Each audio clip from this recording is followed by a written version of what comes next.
श्रीमद् भगवत गीता अध्याय 5वां। ईश्वर प्रार्थना। हे सर्वानंद सर्वशक्तिमान पूर्ण ब्रह्म अजन्मा अमर अनंत सर्वव्यापक दयामय न्यायकारी ईश्वर, आपकी महिमा का कोई पार नहीं और आपके शुभ नामों की भी कोई संख्या नहीं है। बड़े बड़े ऋषि मुनि और देवता भी आपका पार न पा सके तो मूढ़ ज्ञानी क्यों कर आपके नामों का वर्णन कर सकते हैं। हे महाप्रभु, आप ऐसे दयावान हैं कि आप अपनी अपार दया से गूंगे को वाचाल, लंगड़े को पर्वत फांदने के योग्य बना सकते हैं। हम तुच्छ जीवों को भी अपनी इस दया के योग्य बनाइए कि सर्वदा आपके चरणाबिंदु का ध्यान रखते हुए संसार में अत्यंत हर्ष के साथ रहकर अंत को आपका शुभ धाम प्राप्त कर सके। हे प्रभु, ऐसी कृपा कीजिए। ओम शांति शांति शांति। 5वां अध्याय। अर्जुन ने कहा, हे श्री कृष्ण, आप कर्मों के त्याग का भी उपदेश देते हो और फिर कर्म करने के लिए भी कहते हो। अब इन दोनों में जो श्रेष्ठ हो उस एक बात को निश्चय करके मुझसे कहो। यह सुन श्री कृष्ण भगवान जी बोले, हे अर्जुन, कर्म का त्याग और कर्म का पालन ये दोनों ही कल्याण करने वाले हैं। इन दोनों में कर्म संन्यास से कर्म करना श्रेष्ठ है, अर्थात कर्म करते करते चित्त के शुद्ध होने से संन्यास होता है। हे महाभाव, जो प्राणी ज्ञान की ऐसी बात को समझने वाला सन्यासी है, जो किसी से न तो द्वेष करता है और न ही किसी बात की इच्छा रखता है, ऐसे ही पुरुष बंधन से छूट जाते हैं। हे अर्जुन, अज्ञानी ही सांख्य और योग को अलग अलग कहते हैं, पंडित कभी ऐसा नहीं कहते हैं। जो इन दोनों में से एक में भी अच्छी तरह स्थिर हो जाता है, वह दोनों का ही फल पाता है। हे अर्जुन, ज्ञान से जो स्थान मिलता है वही कर्म योग से भी मिलता है। इससे जो ज्ञान और कर्म को एक ही देखते हैं वही अच्छी तरह देखने वाले अर्थात विद्वान है। हे महाभाव अर्जुन, बिना कर्म योग संन्यास को पाना कठिन है और कर्म के करने वाले मुनिजन कर्म करने से शुद्ध चित्त द्वारा शीघ्र ही ब्रह्म को प्राप्त हो जाते हैं। हे अर्जुन, जो कर्म योग से युक्त हैं अथवा कामना त्याग करके काम करते हैं, जिनका चित्त शुद्ध है, जिन्होंने अपनी आत्मा और इंद्रियां जीत ली हैं और जो अपनी आत्मा को संपूर्ण प्राणियों की आत्मा से भिन्न नहीं मानते हैं तो भी उनमें लिप्त नहीं होते हैं। हे अर्जुन, कर्म से मुक्त तत्वज्ञानी लोग देखते हैं, सुनते हैं, स्पर्श करते हैं, सूंघते हैं, चलते हैं, सोते हैं, श्वास लेते हैं तो भी यही समझते हैं कि मैं कुछ भी नहीं करता हूँ। वे बोलते हैं, छोड़ते हैं, ग्रहण करते हैं, आँख खोलते हैं, बंद करते हैं, परंतु यही समझते हैं कि कुछ नहीं करते हैं। इंद्रियां ही अपने अपने विषय को बरतती हैं। जो मनुष्य कर्म करते हैं और उन कर्मों को ब्रह्म में अर्पण कर फल की इच्छा को छोड़ देते हैं, उन्हीं पुरुषों से पाप ऐसे लिप्त नहीं होता है जैसे कमल पत्रों पर जल नहीं ठहरता है। हे अर्जुन, शरीर मन बुद्धि और केवल इंद्रियों के से योगी जन फल की कामनाओं को छोड़कर कर्म करते हैं। जो कर्म करना चित्त शुद्धि के लिए है, जो फल की कामना को छोड़कर कर्म करने में तत्पर है, वही ईश्वर में निष्ठा रूप शांति को पाता है। जो ईश्वर से विमुख है और फल की कामना में मन लगाकर काम करता है, वही कर्म से बंधा हुआ है। जो जितेंद्रिय पुरुष इन 9 इंद्रियों से मुक्त देह में मन से संपूर्ण काम को त्याग कर सुखपूर्वक रहते हैं, वे अहंकार के न होने से स्वयं कोई काम नहीं करते हैं और ममता के अभाव से भी किसी से और कुछ नहीं कराते हैं। परमात्मा इस जीव के न कर्तापन और न ही कर्म फल और न ही कर्मयोग के संयोग को बनाता है। इन सब काम की प्रवृत्ति कराने वाली प्रकृति है, अर्थात जीव अपने जन्म के कर्मा अनुसार कर्म करने लगता है। हे अर्जुन, ईश्वर किसी के पाप पुण्य को ग्रहण नहीं करता है। इस जीव का ज्ञान अज्ञान ने ढाक रखा है। इसी से अज्ञानी जीव मोह में फंसकर ईश्वर में विषय दृष्टि रखते हैं। हे अर्जुन, जिनका यह विषम ज्ञान आत्मज्ञान नष्ट हो गया है, उनको वह सूर्य के समान प्रकाश करता है और अंधकार रूप सब दुख सुख को मिला देता है। उस परमात्मा ही में जिनकी बुद्धि है और उसी में जिनकी निष्ठा है और उसी में जो तत्पर है, उसी परमात्मा की कृपा से ज्ञान द्वारा जिनके पाप नष्ट हो गए हैं, वे इस संसार में फिर जन्म नहीं लेते हैं। जो विद्वान हैं वे विद्या में विनय में संपन्न ब्राह्मण गो हाथी आदि में कुत्ता और चांडाल में आत्मा को समान दृष्टि से देखते हैं, अर्थात अपने और उनमें कोई भेद नहीं मानते हैं।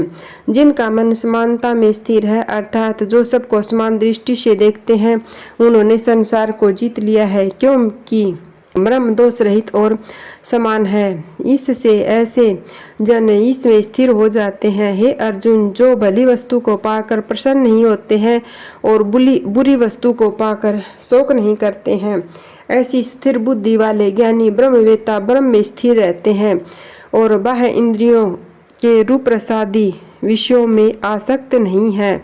वे आत्मा परम शांति रूप सुख का अनुभव करते हैं और वे इस शांति से वे ब्रह्म योग में अपनी आत्मा लगाकर समाधि द्वारा अक्षय सुख का अनुभव करते हैं। हे अर्जुन, रूप रसादि इंद्रियों के भोग हैं, वे दुख के मूल कारण हैं। ये भोग पैदा होते हैं और मिट जाते हैं। इससे विवेकी जन विषयों में रमण नहीं करते हैं। जो मनुष्य जीते जिया जब तक शरीर में शक्ति रहे तब तक काम क्रोध के वेगों को जीत लेता है, वही इस संसार में योगी है और वही सुखी है, क्योंकि पुरुषार्थ घटने पर तो सभी के काम क्रोध घट जाते हैं।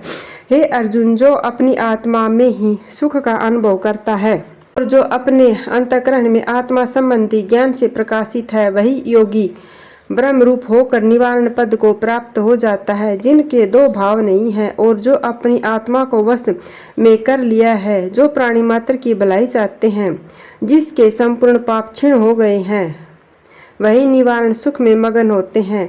जो काम क्रोध से रहित हो गए हैं, संयम पूर्वक रहते हैं, जिन्होंने अपना मन वशीभूत कर रखा है और जो आत्म तत्व को जानते हैं, उनके सब और ब्रह्म सुख वर्तमान रहता है। रूप रसादि इंद्रियों के बाह्य विषयों को बाहर करके और नेत्रों में भ्रिकुटी का ध्यान कर प्राण और अपान वायु को समान रख कुंभक प्राणायाम करे। भूमध्य में दृष्टि रखना इसलिए कहा गया है कि बंद करने से तो निद्रा का भय और खुले रहने से बाहरी विषयों पर मन दौड़ता है और वह दोनों वायु सम होकर नासिका में से संचार करते हैं। वह प्राणी जिसने अपनी इंद्रियां, मन और बुद्धि को जीत लिया है, सो मोक्ष का ही आश्रय लिए रहता है। जिनके इच्छा, डर, क्रोध नहीं है, वह सदा जीव मुक्त है। संपूर्ण यज्ञ और तप का पालन करने वाला, सब लोगों का ईश्वर, भूत प्राणियों का मित्र, मुझको जानते हैं, वह सुख को पाते हैं। इति श्रीमद् भगवद गीतासु उपनिषदु ब्रह्म विद्याया योग शास्त्रे अर्जुन कृष्ण संवादे कर्म संन्यास योगो नाम पंचमो अध्याय। 5वें अध्याय का महात्म्य। शिव जी से पार्वती ने पूछा, हे महाराज, गीता जी के 5वें अध्याय का महात्म्य बड़ा श्रेष्ठ सुना है, सो आप कृपा करके मुझे सुनाइए। तब श्री शिव जी ने पार्वती जी से कहा कि जिस प्रकार मैं है गीता जी के 5वें अध्याय का महात्म्य का वर्णन करूंगा, इसी प्रकार श्री लक्ष्मी जी ने विष्णु जी से पूछा है और श्री विष्णु जी ने जैसा सुनाया है वह मैं तुमसे कहता हूँ। मंदाकिनी नदी के किनारे करवी नाम की एक नगरी है। वहां पर पिंगल नाम का एक ब्राह्मण वेद शास्त्रों को जानने वाला, साधु महात्माओं की सेवा करने वाला था। उसने एक बार मंदाकिनी नदी के तट पर बड़ा भारी यज्ञ प्रारंभ किया। यज्ञ में बलि के लिए बकरा लाया गया। उसे स्नान करा के पूजन किया तो बकरा हंसकर बोला कि हे विप्र, इन यज्ञों से जो फल मिलता है वह चंचल और नाशवान है। यज्ञ करने वाले को कभी मोक्ष नहीं होती है। बकरे का यह शब्द सुनकर यज्ञ में बैठे वे सभी ब्राह्मण आश्चर्य में पड़ गए। पिंगल ब्राह्मण हाथ जोड़कर बोला कि आप अपने पूर्व जन्म का वृत्तांत कहिए कि किस कर्म से आपको बकरे की योनि मिली है। तब बकरा हंसकर बोला कि मैंने विप्र के घर जन्म लेकर अनेकों यज्ञ किए। एक समय मैं स्त्री के रोग शांति के लिए देवी जी की भेंट बकरा मंगाकर बलिदान देना चाहता था। वहीं पर उस बकरे की माता खड़ी थी। उसने देखा कि मेरे पुत्र को ये बलिदान देना चाहते हैं तो उसने मुझसे श्राप दिया कि रे पापी विप्र, जो तू मेरे पुत्र को मारना चाहता है तो तू भी बकरे की योनि को पावेगा। माता के श्राप पर मैंने ध्यान नहीं दिया और उस बकरे को बलिदान किया। कुछ दिन बाद मेरी मृत्यु हो गई, परंतु मुझे पूर्व जन्म का वृत्तांत याद है कि मनुष्य की योनि को छोड़कर मैं बंदर होकर नाचता रहा। फिर मुझे कुत्ते की योनि मिली। एक दिन भूख से व्याकुल होकर एक बालक को काट लिया। उस बालक के पिता ने उस अपराध में मुझे ऐसा मारा कि मैं मर गया। फिर मुझे एक बार घोड़े का जन्म मिला। एक समय मेरा मानिक तीर्थ यात्रा के लिए जाने लगा तो उसने मुझे दूसरे के हाथ बेच दिया। वह मुझे पेट भर खाने तक नहीं देता था। एक दिन जल पिलाने के लिए तालाब में ले गया, तब मैं वहाँ कीचड़ में फंस गया और मेरे मालिक ने मुझे निकालने के लिए बहुत से उपाय किए, परंतु मैं निकल नहीं सका। वहीं पर मेरी मृत्यु हो गई और अनेक प्रकार की यातना और योनियों में दुख भोग कर मैंने फिर बकरे का जन्म पाया है। मुझे इस यज्ञ में तुम बलिदान करो तो मेरे पूर्व जन्म के सब पाप दूर हो जाएंगे। मैंने कुरुक्षेत्र में एक राजा को काल पुरुष दान करते समय गीता जी के 5वें अध्याय को सुना है। उसके प्रभाव से ही मुक्ति हो जाएगी। तब विप्र ने उस बकरे से पूछा कि तुमने ऐसी घोर योनियां पाकर किस उपाय से उनका निर्वाह किया है। बकरे ने कहा कि हे विप्र, जिस समय मैंने गीता जी के 5वें अध्याय को सुना है तभी से मेरा दुख बीत गया है। अब मेरे मुक्त होने का समय आ गया है। यह हाल जानकर गोविंद विप्र ने बकरे से गीता जी के 5वें अध्याय को सुना। बकरा मरने पर स्वर्गलोक को गया। विप्र भी यज्ञ पूरा करके गीता जी के 5वें अध्याय का पाठ प्रतिदिन करने लगा, जिसके प्रभाव से उसकी मुक्ति हो गई। हे पार्वती, 5वें अध्याय का महात्म्य अब मैंने तुमको कह सुनाया, जिसको सुन और जानकर सभी प्राणी मुक्त हो सकते हैं। इति श्रीपद पुराणे स्थित उत्तराखंड गीता महात्म्य पंचमो अध्याय समाप्तुम।